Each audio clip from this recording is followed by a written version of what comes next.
Good evening. ഇന്ന് നമ്മൾ പഠിക്കാൻ പോകുന്നത് ഐസ് പ്ലാന്റിനെ കുറിച്ചാണ്.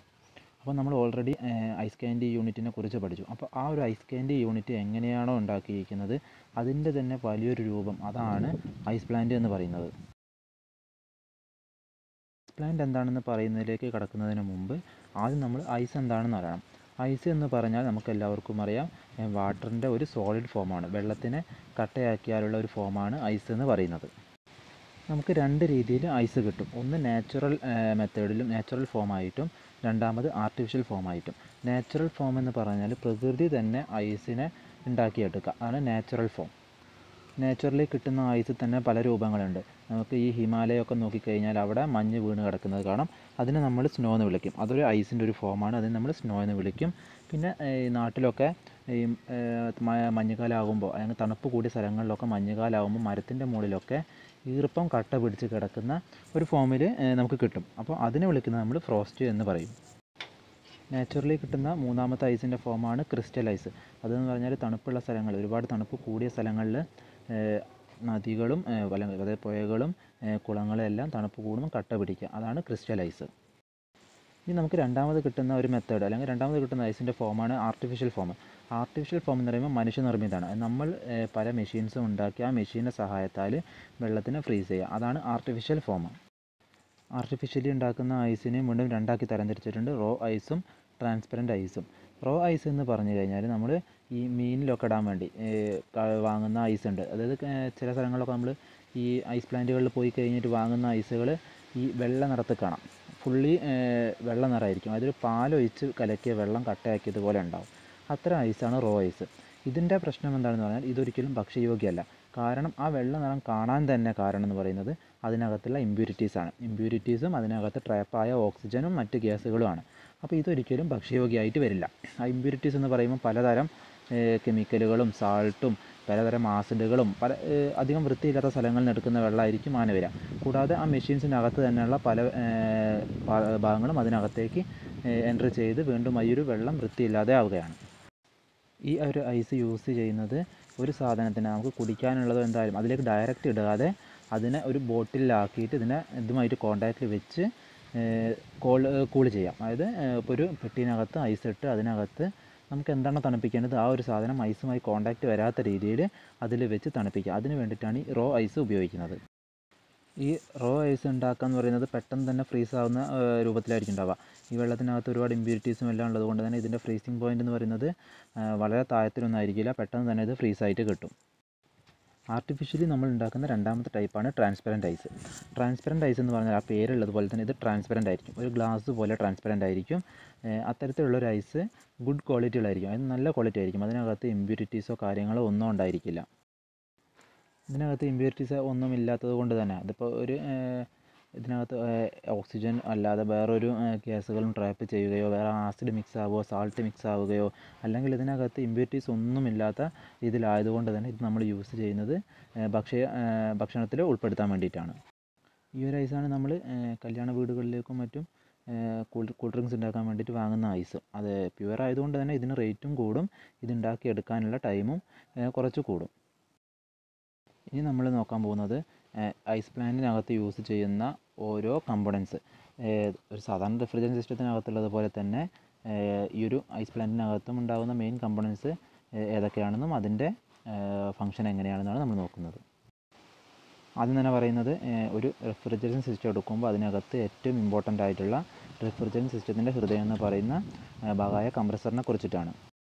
ഒരു കംപ്രസറിൻ്റെ ഫംഗ്ഷൻ നമുക്കറിയാം. കംപ്രസർ ചെയ്യുന്നത് ഇവാപ്പറേറ്ററിൽ നിന്ന് വരുന്ന ലോ പ്രഷർ വേപ്പർ റെഫ്രിജറൻറ്റിനെ high pressure high temperature vapour refrigerant ആയിട്ട് ഡിസ്ചാർജ് ചെയ്യുക, അതിനെ സിസ്റ്റം മുഴുവൻ സർക്കുലേറ്റ് ചെയ്യാം. അതാണ് ഇതിനകത്തും കംപ്രസർ ചെയ്യുന്നത്. ഐസ് പ്ലാന്റ് എന്ന് പറയുന്നത് വലിയൊരു യൂണിറ്റ് ആയതുകൊണ്ട് തന്നെ ഇതിനകത്ത് യൂസ് ചെയ്യുന്ന കംപ്രസറും ആ ഒരു കപ്പാസിറ്റിക്ക് ഉതകുന്നതായിരിക്കണം. അപ്പോൾ ഇതിനകത്ത് നമ്മൾ നോർമലി യൂസ് ചെയ്യുന്നത് ഓപ്പൺ ടൈപ്പ് കംപ്രസറാണ്.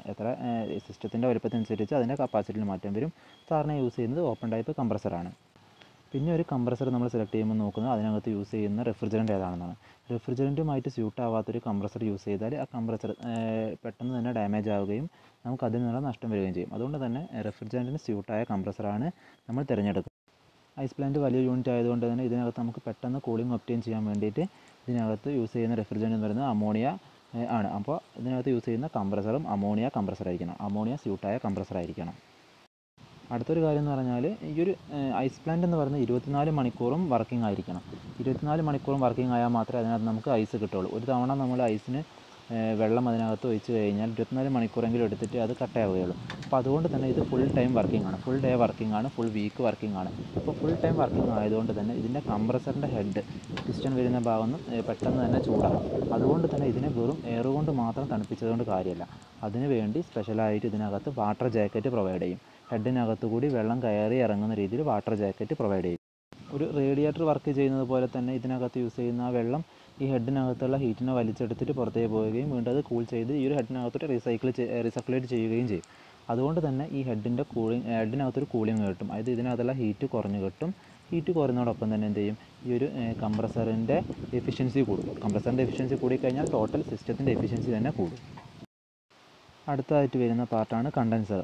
കണ്ടൻസർ എന്ന് പറഞ്ഞാൽ കംപ്രസറിൽ നിന്നും വരുന്ന high pressure, high temperature vapour റെഫ്രിജറൻറ്റിനെ ലിക്വിഡ് റെഫ്രിജറൻ്റ് ആയിട്ട് മാറ്റാൻ വേണ്ടി യൂസ് ചെയ്യുന്ന ഒരു കമ്പോണൻ്റാണ്. ഐസ് പ്ലാന്റ് എന്ന് പറയുന്നത് വലിയ പ്ലാന്റ് ആയതുകൊണ്ട് തന്നെ ഇതിനകത്ത് ചെറിയ കണ്ടൻസറുകൾ, നോർമൽ എയർ കൂൾഡ് കണ്ടൻസറുകളും ഫോഴ്സ്ഡ് എയർ കൂൾഡ് കണ്ടൻസറും യൂസ് ചെയ്യുന്നത് കൊണ്ട് നമുക്ക് എഫിഷ്യൻസി ആവശ്യത്തിനുള്ളത് കിട്ടില്ല. അതുകൊണ്ട് തന്നെ ഇതിനകത്ത് യൂസ് ചെയ്യുന്ന കണ്ടൻസർ എന്ന് പറയുന്നത് അറ്റ്മോസ്ഫിയറിക് കണ്ടൻസർ ആയിരിക്കും. അറ്റ്മോസ്ഫിയറിക് കണ്ടൻസർ എന്ന് പറഞ്ഞാൽ വെള്ളവും എയറും മിക്സ് ചെയ്തിട്ട് കൂൾ ചെയ്യാൻ ഉപയോഗിക്കുന്ന കണ്ടൻസർ, അതാണ് അറ്റ്മോസ്ഫിയറിക് കണ്ടൻസർ. ഇതാണ് ഒരു ഐസ് പ്ലാന്റിനകത്ത് യൂസ് ചെയ്യുന്നത്. ഈ ഒരു അറ്റ്മോസ്ഫിയറിക് കണ്ടൻസർ ഐസ് പ്ലാന്റിന് പുറത്ത് തുറസായ ഒരു സ്ഥലത്ത് ആവശ്യത്തിന് എയർ സർക്കുലേഷൻ കിട്ടുന്ന ഭാഗത്തായിരിക്കും ഫിക്സ് ചെയ്യുന്നത്. അതുപോലെ തന്നെ അവിടെ ആവശ്യത്തിനുള്ള വെള്ളത്തിൻ്റെ ലഭ്യതയും ഉണ്ടാകും. അപ്പോൾ ആ രണ്ടും കിട്ടിക്കഴിഞ്ഞാൽ അവിടെ നമുക്ക് ഒരു ഐസ് പ്ലാന്റിന് ആവശ്യമായിട്ടുള്ള എഫിഷ്യൻസിയുള്ള ഒരു കണ്ടൻസർ ഉപയോഗിക്കാൻ കഴിയും. അങ്ങനെ കണ്ടൻസറിൽ നിന്നും ഹീറ്റ് റിജക്റ്റ് ചെയ്തിട്ട് വരുന്ന ലിക്വിഡ് റെഫ്രിജറൻറ്റ് മുഴുവൻ സ്റ്റോർ ചെയ്യുന്ന ഒരു ടാങ്കാണ് ലിക്വിഡ് റിസീവർ.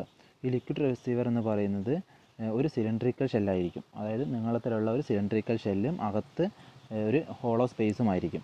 ഇതിനകത്തേക്കാണ് ഈ കണ്ടൻസറിൽ നിന്നുള്ള ഫുൾ ലിക്വിഡ് റെഫ്രിജറൻറ്റ് സ്റ്റോർ ചെയ്യുന്നത്. ഈ ഒരു ലിക്വിഡ് റിസീവറിനകത്തുണ്ടാകുന്ന പുറത്തേക്ക് വരുന്ന പോർട്ടുകൾ എന്ന് പറയുന്നത് ഒരു ഇൻലെറ്റും ഒരു ഔട്ട്ലെറ്റും ഇതിനകത്തുള്ള പ്രഷർ മോണിറ്റർ ചെയ്യാനുള്ള ഗേജുകളും പ്രഷർ റിലീഫ് വാൽവുകളായിരിക്കും. പ്രഷർ റിലീഫ് വാൽവ് എന്ന് പറഞ്ഞാൽ ഇതിനകത്തുള്ള പ്രഷർ കൂടിക്കഴിഞ്ഞാൽ സിസ്റ്റത്തിനെയും അതിന് ചുറ്റുമുള്ള ആൾക്കാരെയും രക്ഷിക്കാൻ വേണ്ടിയിട്ട് ഇതിനകത്തുള്ള പ്രഷറിനെ ഒഴിവാക്കുക, പ്രഷറിനെ റിലീസ് ചെയ്യാൻ വേണ്ടിയുള്ള ഒരു വാൽവാണ്.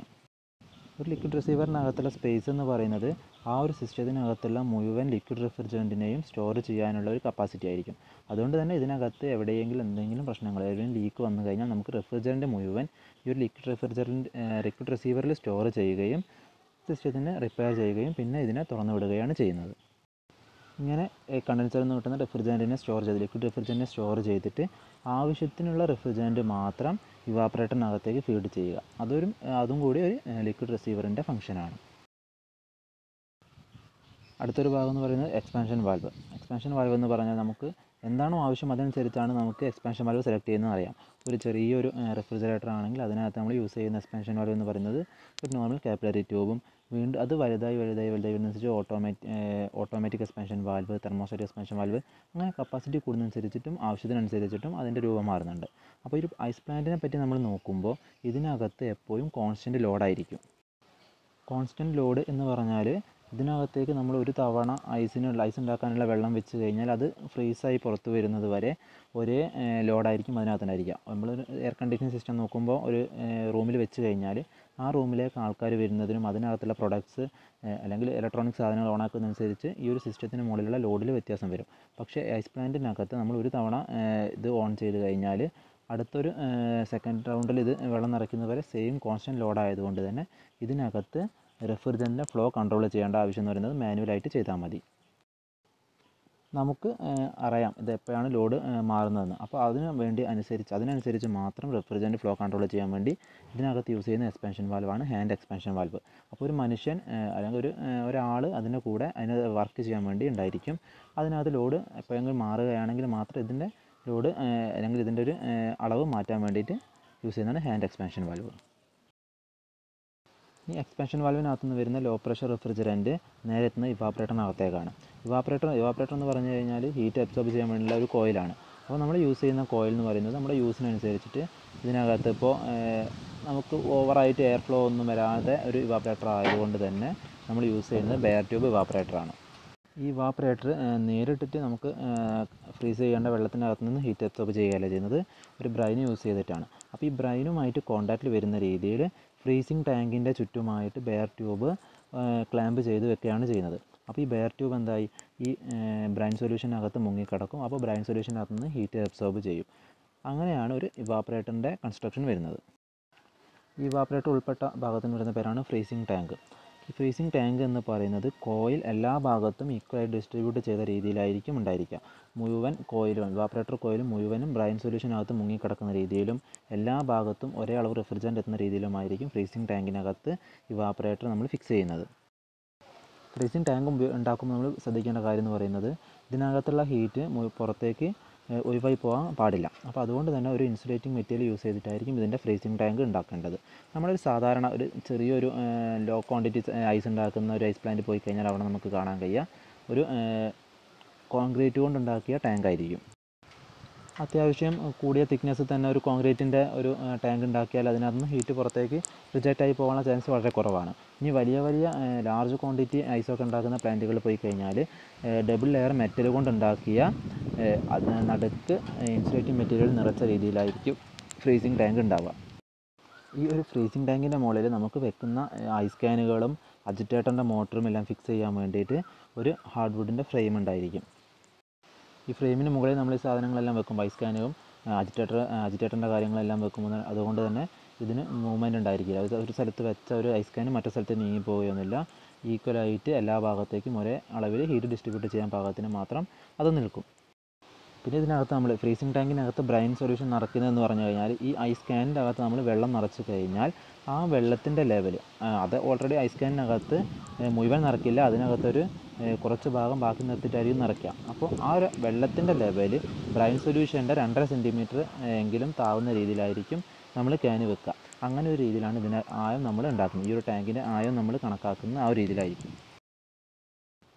അടുത്ത ഭാഗമാണ് ഐസ് ക്യാൻ. ഐസ് ക്യാൻ എന്ന് പറഞ്ഞാൽ ഗാലനൈസ്ഡ് അയൺ കൊണ്ടുണ്ടാക്കിയ ഒരു ബോക്സ്, ഒരു വെള്ളം നിറച്ച് വെക്കാൻ വേണ്ടി, വെള്ളം ഫ്രീസ് ചെയ്യാൻ വേണ്ടി നമ്മൾ യൂസ് ചെയ്യുന്ന ഒരു ബോക്സാണ്. ഇതിൻ്റെ സൈസ് എന്ന് പറയുന്നത് നമുക്ക് എത്ര വെള്ളമാണോ ഫ്രീസ് ചെയ്യേണ്ടത്, അപ്പോൾ ഒരു നോർമലി നമ്മൾ നമ്മുടെ യൂണിറ്റിനകത്ത് എത്ര കിലോയുടെ ഐസാണോ ഉണ്ടാക്കുന്നത് അതിനനുസരിച്ചിട്ട് മാറ്റം വരാം. നമുക്ക് ഐസിൻ്റെ രൂപം കണ്ടറിയാം. ഐസിൻ്റെ സൈസ് രൂപം എന്ന് പറയുന്നത് ഒരു സൈഡിൽ ഒരു സൈഡിൽ ഇപ്പോൾ ഒരു 2 ഭാഗത്തും സ്ക്വയറുകളാക്കി എടുക്കുകയാണെങ്കിൽ അതിൻ്റെ താഴെ ഭാഗത്തെ സ്ക്വയർ ഭാഗം എന്ന് പറയുന്നത് വീതി കുറവും മുകൾ ഭാഗത്ത് വീതി കൂടുതലായിരിക്കും. ഇതേ ഒരു രൂപത്തിലാണ് ഇതിൻ്റെ ഐസ് ക്യാൻ ഉണ്ടായിരിക്കുക. ഐസ് ക്യാൻ അങ്ങനെ ആയതുകൊണ്ടാണ് നമുക്ക് ഐസ് ആ രൂപത്തിൽ കിട്ടുന്നത്. ഈ ഒരു രൂപത്തിൽ ഐസ് ഉണ്ടാക്കുന്നത് എന്തിനാണെന്ന് പറഞ്ഞു കഴിഞ്ഞാൽ, ഈ ഒരു ഐസ് ഉണ്ടാക്കി കഴിഞ്ഞാൽ നമുക്ക് ഈസി ആയിട്ട് ഐസ് പുറത്തേക്ക് കിട്ടണം. ഒരു കറക്റ്റ് സ്ക്വയർ ആയിട്ടുള്ള അല്ലെങ്കിൽ കറക്റ്റ് റെക്റ്റാങ്കിൾ ആയിട്ടുള്ള ഒരു ഐസ് ക്യാൻ ആണെങ്കിൽ അതിൻ്റെ പല ഭാഗത്തും ഇത് ടൈറ്റായി നിന്ന് നമുക്ക് ഐസ് പുറത്തേക്ക് എടുക്കാൻ കഴിയാതെയാവും. ഈ ഒരു രൂപത്തിൽ ഒരു സൈഡിൽ വീതി കൂടുതലും ഒരു സൈഡ് കുറവുമാകുമ്പോൾ നമുക്ക് ഈസി ആയിട്ട് പുറത്തേക്ക് ഐസ് എടുക്കാൻ കഴിയും. അതിന് വേണ്ടിയാണ് ഈ ഒരു രൂപം പ്രിഫർ ചെയ്തത്. ഇനി പറയുന്നത് നമ്മൾ യൂസ് ചെയ്യുന്ന ബ്രൈനിനെ കുറിച്ചാണ്. നമുക്ക് ഓൾറെഡി അറിയാം, നമുക്ക് ഐസ് ക്യാൻഡ് യൂണിറ്റിനകത്തൊക്കെ യൂസ് ചെയ്തതുപോലെ തന്നെ ബ്രൈൻ എന്ന് പറയുന്നത് സാൾട്ടും വാട്ടറും തമ്മിലുള്ള മിക്സ്ചർ ആയിരിക്കും.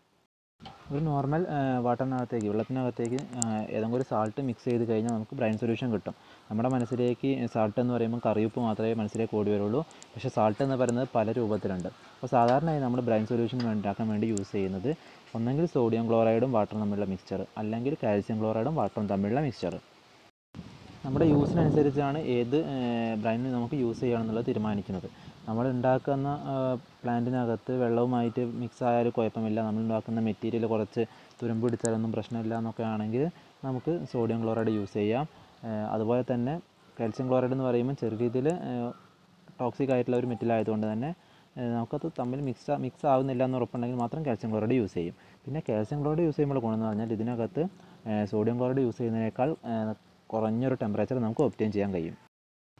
ഒരു സെക്കൻഡറി റെഫ്രിജറൻ്റ് ആയിട്ട് ബ്രൈൻ സൊല്യൂഷൻ യൂസ് ചെയ്യാനുള്ള കാരണം പലർക്കും അറിയാത്തവർക്ക് വേണ്ടി പറയുകയാണ്. ബ്രൈൻ സൊല്യൂഷൻ എന്ന് പറഞ്ഞാൽ സാൾട്ടിൻ്റെ മിക്സ്ചറാണ്.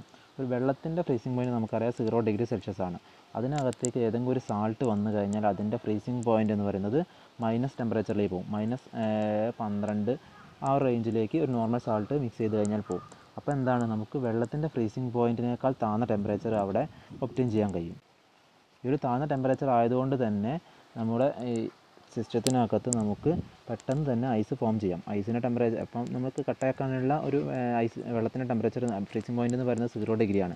അപ്പോൾ അതിനേക്കാൾ കുറഞ്ഞ ടെമ്പറേച്ചറുള്ള ഒരു മെറ്റീരിയലായിട്ട് കോൺടാക്റ്റിൽ വന്നു കഴിഞ്ഞാൽ പെട്ടെന്ന് തന്നെ അത് ഫ്രീസ് ആവും. അടുത്ത ഭാഗം എന്ന് പറയുന്നത് അജിറ്റേറ്റർ മോട്ടർ. അജിറ്റേറ്റർ മോട്ടർ എന്ന് പറഞ്ഞാൽ ഒരു ഇലക്ട്രിക്കൽ ഓപ്പറേറ്റർ ഒരു നോർമൽ സാധാരണ ഒരു സിംഗിൾ ഫേസ് അല്ലെങ്കിൽ 3 ഫേസ് മോട്ടറാണ് യൂസ് ചെയ്യുന്നത്. ആദ്യം തന്നെ ഈ ഒരു മോട്ടറിൻ്റെ ഷാഫ്റ്റിൻ്റെ പുറമുള്ള അറ്റത്ത് നമ്മളൊരു ബ്ലേഡ് ഫിക്സ് ചെയ്യും. എന്നിട്ട് ഫ്രീസിങ് ടാങ്കിനകത്തുള്ള ബ്രൈൻ സൊല്യൂഷനകത്തേക്ക് ഈ ഒരു മോട്ടറിൻ്റെ ബ്ലേഡ് വരുന്ന ഭാഗം ഇറക്കി വെക്കും. ഇത് എന്തിനാണെന്ന് വെച്ച് കഴിഞ്ഞാൽ ഈ ഒരു മോട്ടർ നമ്മൾ ഓൺ ചെയ്യുന്ന സമയത്ത് ബ്ലേഡ് കറങ്ങും. അപ്പോൾ ഈ ബ്രൈൻ സൊല്യൂഷനകത്താണ് നമ്മൾ ഈ ഒരു അജിറ്റേറ്റർ മോട്ടറിൻ്റെ ബ്ലേഡ് വരുന്ന ഭാഗം മുക്കി വെക്കുന്നത്. അതുകൊണ്ട് തന്നെ എന്ത് ചെയ്യും, അതിനകത്തുള്ള ബ്രൈൻ സൊല്യൂഷൻ ഇത് നന്നായിട്ട് ഇളക്കും. ബ്രൈൻ സൊല്യൂഷൻ തീരെ മൂവ്മെൻറ്റ് ഇല്ലാതെ നിൽക്കുകയാണെങ്കിൽ നമുക്ക് ചിന്തിച്ചാൽ അറിയാം, ബ്രൈൻ സൊല്യൂഷൻ്റെ കോയിലുമായിട്ട് കോൺടാക്റ്റിൽ വരുന്ന ആ ഒരു ഭാഗം മാത്രം പെട്ടെന്ന് തണുക്കും. ബാക്കിയുള്ള ഭാഗത്തേക്ക് അതിൻ്റെ ഒരു ഹീറ്റ് അബ്സോർപ്ഷൻ റേറ്റ് എന്ന് പറയുന്നത് വളരെ കുറവായിരിക്കും. അത് ഒഴിവാക്കാൻ വേണ്ടി എന്ത് ചെയ്യും, ഈ ബ്രൈൻ സൊല്യൂഷനെ ഫുൾ ടൈം അജിറ്റേറ്റ് ചെയ്തുകൊണ്ടേയിരിക്കും, അതായത് ഇളക്കിക്കൊണ്ടേയിരിക്കും. അതിനു വേണ്ടിയാണ് ഈ ഒരു അജിറ്റേറ്റർ മോട്ടർ യൂസ് ചെയ്യുന്നത്. ഐസ് പ്ലാന്റിൻ്റെ അടുത്തൊരു ഭാഗമാണ് തോയിങ് ടാങ്ക്. തോയിങ് ടാങ്ക് അല്ലെങ്കിൽ പലരും പല പേരിൽ പറയും. തോയിങ് ടാങ്ക് എന്ന് പറയുന്നത് ഒരു നോർമൽ ടെമ്പറേച്ചറിലുള്ള സാധാരണ കിട്ടുന്ന വെള്ളം നിറച്ച് വെച്ച ഒരു ടാങ്ക്. ഈ ടാങ്ക് യൂസ് ചെയ്യുന്നത് എന്തിനാണെന്ന് വെച്ച് കഴിഞ്ഞാൽ, നമുക്ക് ഐസ് ഉണ്ടാക്കി കഴിഞ്ഞ് ഒരു 24 മണിക്കൂർ മുമ്പ് വെച്ച വെള്ളം ഐസായി പുറത്തെടുക്കുക. അപ്പോൾ എടുക്കുമ്പോൾ ഈ ഒരു ഫ്രീസായി കിടക്കുന്നത് കൊണ്ട് തന്നെ ഈ ഒരു ക്യാൻ്റെ അകത്ത് നിന്ന് ഐസ് വിട്ട് കിട്ടാൻ ബുദ്ധിമുട്ടായിരിക്കും. അത് എളുപ്പമാക്കാൻ വേണ്ടി എന്ത് ചെയ്യും, ഈ ഒരു ക്യാനിനെ പുറത്തെടുത്ത് നേരെ തോയിങ് ടാങ്കിനകത്ത് നോർമൽ ടെമ്പറേച്ചറിലുള്ള വെള്ളത്തിനകത്തേക്ക് ഇറക്കി വെക്കും. അങ്ങനെ കുറച്ച് സമയം വെച്ച് കഴിയുമ്പോൾ വെള്ളവുമായിട്ട് ടച്ചിൽ വരുന്ന ആ ഒരു ഭാഗത്ത് ഉള്ള ഐസ് ചെറുതായിട്ട് മെൽറ്റ് ചെയ്യും. അങ്ങനെ മെൽറ്റ് ചെയ്ത് കഴിഞ്ഞാൽ ഐസ് ക്യാനിനകത്ത് നിന്ന് ലൂസായി പുറത്തേക്ക് നമുക്ക് എടുക്കാൻ എളുപ്പത്തിൽ കഴിയും. അപ്പോൾ ഈ തോയിങ് ടാങ്ക് എന്ന് പറയുന്നത് നോർമൽ ടെമ്പറേച്ചറിലുള്ള വെള്ളം നിറച്ച് വെച്ച സാധാരണ ഒരു ടാങ്കാണ്. അടുത്ത ഭാഗമാണ് ക്രെയിൻ. ക്രെയിൻ എന്ന് പറഞ്ഞാൽ സാധാരണ നമ്മൾ എന്തിനാണോ ക്രെയിൻ യൂസ് ചെയ്യുന്നത് അതേ യൂസ് തന്നെയാണ് ഒരു ഐസ് പ്ലാന്റിനകത്തും ക്രെയിൻ കൊണ്ടുള്ളത്. നമുക്ക് ഫ്രീസായ ഐസിൻ്റെ ക്യാനുകൾ പൊക്കിയെടുക്കാൻ വേണ്ടിയിട്ട് യൂസ് ചെയ്യുന്നു. നമുക്കൊരു നോർമൽ ഒരാൾ കൊണ്ടൊന്നും ഈസി ആയിട്ട് ഐസ് ക്യാൻ പൊക്കിയെടുക്കാൻ കഴിയില്ല. മാത്രമല്ല അതിന് നല്ല തണുപ്പായിരിക്കും. അതുകൊണ്ട് തന്നെ എളുപ്പത്തിൽ പൊക്കിയെടുക്കാൻ വേണ്ടി നമ്മൾ യൂസ് ചെയ്യുന്നതാണ് ക്രെയിൻ. ഈ ക്രെയിൻ എന്ന് പറയുന്നത് ഒന്നെങ്കിൽ മെക്കാനിക്കൽ ഓപ്പറേറ്റഡ് അല്ലെങ്കിൽ electrical operated. Mechanical operated crane work ചെയ്യുന്നത് പറഞ്ഞാൽ നമുക്കൊരു വീല് യൂസ് ചെയ്ത് ഒരു മെക്കാനിക്കൽ വീല് കറക്കിയിട്ടോ അല്ലെങ്കിൽ ഒരു ചെയിൻ വലിച്ചിട്ടോ ഒക്കെ ആയിരിക്കും വർക്ക് ചെയ്യുന്നത്. ഇലക്ട്രിക്കൽ ഓപ്പറേറ്റഡ് ആകുമ്പോൾ ക്രെയിൻ നമുക്ക് ഓപ്പറേറ്റ് ചെയ്യാൻ എളുപ്പമായിരിക്കും. ഒരു സ്വിച്ചിൻ്റെ സഹായത്താൽ ഇതിന് ഐസിനെ പൊക്കിയെടുക്കാനും പുറത്തേക്ക് എടുക്കാനും എല്ലാം കഴിയും. ഈ ഒരു ചിത്രത്തിനകത്ത് കാണുന്നതാണ് ഒരു ഐസ് പ്ലാന്റിൻ്റെ മെക്കാനിക്കൽ ഡയഗ്രാം. ഐസ് പ്ലാന്റിനകത്ത് യൂസ് ചെയ്യുന്ന എല്ലാ ഭാഗങ്ങളും ഇതിനകത്ത് ഉൾപ്പെടുത്തിയിട്ടുണ്ട്. കംപ്രസർ, കണ്ടൻസർ അതുപോലുള്ള ഭാഗങ്ങളല്ല, ബാക്കിയുള്ള എല്ലാ ഭാഗങ്ങളും നമുക്കറിയാത്ത എല്ലാ ഭാഗങ്ങളും ചിത്രത്തിനകത്ത് ഉൾപ്പെടുത്തിയിട്ടുണ്ട്. നോക്കിയാൽ കാണാം ഐസ് ക്രെയിൻ ഏറ്റവും ടോപ്പ് കാണുന്നു. ആ ക്രെയിൻ മൂവ് ചെയ്യാനുള്ള പാത്ത്, അതാണ് ക്രെയിൻ ട്രാക്ക്. പിന്നുള്ളത് ബ്രൈൻ അജിറ്റേറ്റർ. അജിറ്റേറ്റർ എന്ന് പറഞ്ഞാൽ അജിറ്റേറ്റർ മോട്ടറും ആ ഒരു ബ്ലേഡും രണ്ടും കൂടിയുള്ള ആ ഒരു ഭാഗം, അതാണ് ബ്രൈൻ അജിറ്റേറ്റർ. ഇതാണ് ബ്രൈനിനെ ഫുൾ ടൈം ഇളക്കിക്കൊണ്ടേയിരിക്കുന്നത്. പിന്നെ ഐസ് ടാങ്ക് അല്ലെങ്കിൽ ഫ്രീസിങ് ടാങ്ക്, അതിനകത്താണ് നമ്മൾ ബ്രൈൻ സൊല്യൂഷൻ നിറച്ച് വെക്കുന്നത്. അടുത്ത് ഐസ് ക്യാൻ്റെ അകത്ത് എന്ത് ചെയ്യും, നമുക്ക് ആവശ്യമുള്ള കൂൾ ചെയ്യാനുള്ള വാട്ടർ അതിനകത്തേക്ക് ഒഴിച്ച് അത് ഫ്രീസ് ചെയ്യും. പിന്നെയുള്ളത് തോയിങ് ടാങ്ക്, അതിൻ്റെ ഡ്രെയിൻ എന്ന് പറയുന്നത് വെള്ളം ഒഴിവാക്കാൻ വേണ്ടിയുള്ള ഭാഗം.